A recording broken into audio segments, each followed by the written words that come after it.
Hi, this is Khushbu with another question of quadratic equations. This is first question of exercise 4.2, page number 76 from NCERT.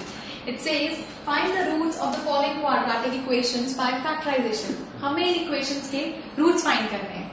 Roots as in जैसे class 8 और 9 में करते आ रहे हो, आप middle term splitting से, that means factorization से उनकी values निकालते थे x के. So यहाँ पर हमें same चीज करनी है.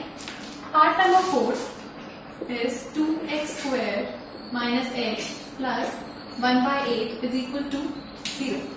सबसे पहले जब भी आपके पास किसी भी क्वाड्रेटिक इक्वेशन में इस तरह से फ्रैक्शन में कुछ आए तो पहले आप उसका फ्रैक्शन रिमूव करो. दैट मीन्स इसका एलसीएम लेंगे.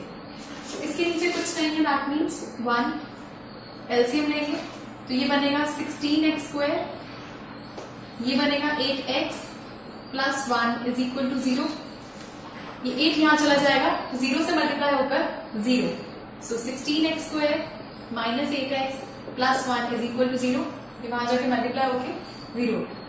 अब हम क्या करते हैं, मिडिल टर्म स्प्लिटिंग के लिए 16 को 1 से किया तो हमारे पास मल्टीप्लाई होकर आता है 16. अब 16 को इस तरह स्प्लिट करना है कि हमारे पास माइनस 8 आ जाए. तो सबसे पहले 16 किसके टेबल में आता है, 4 4 सा 2 8 सा. 8 और 2 को ना तो ऐड करने पर 8 मिलेगा ना सबट्रैक्ट करने पर, लेकिन 4 और 4 को ऐड करने पर 8 आएगा. बट आपको साइन का ध्यान रखना है. साइन किस तरह से लगाना है कि माइनस 8 आए. इसको लिख सकते हैं minus 4x minus 4x. Minus minus plus होकर माइनस 8x मिलेगा. लेकिन जब इसी माइनस 4 और माइनस 4 को आप मल्टीप्लाई करते हो तो पॉजिटिव 16 आता है.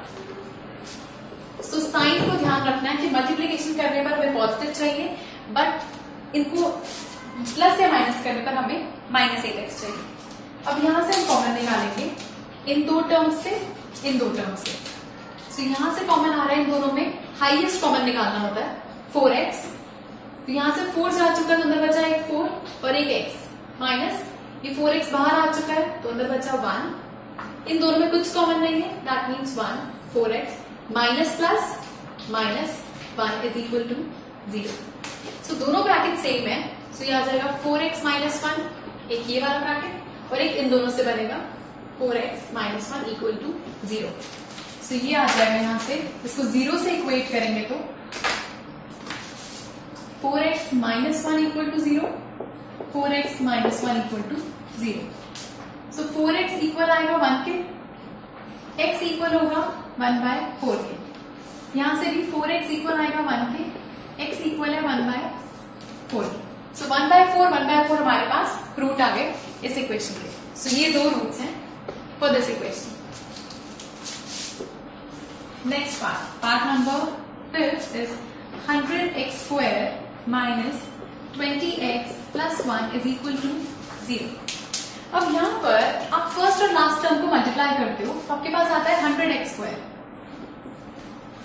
इस 100 को इस तरह स्प्लिट करें कि माइनस 20 आ जाए. किस किस के टेबल में आता है, 25 जा 10 10 जा.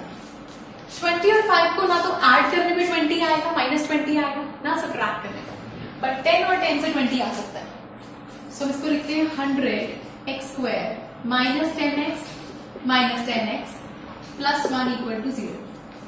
माइनस माइनस प्लस होकर माइनस 20 आएगा, और जब इसी माइनस 10 और माइनस 10 को आप मल्टीप्लाई करोगे तो माइनस से माइनस कैंसिल, आंसर 100 आएगा. तो साइन हम कंसिडर करते हैं इसमें. सो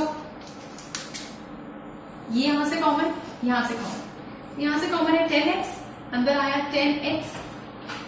हाईएस्ट कॉमन निकालना होता है माइनस 1.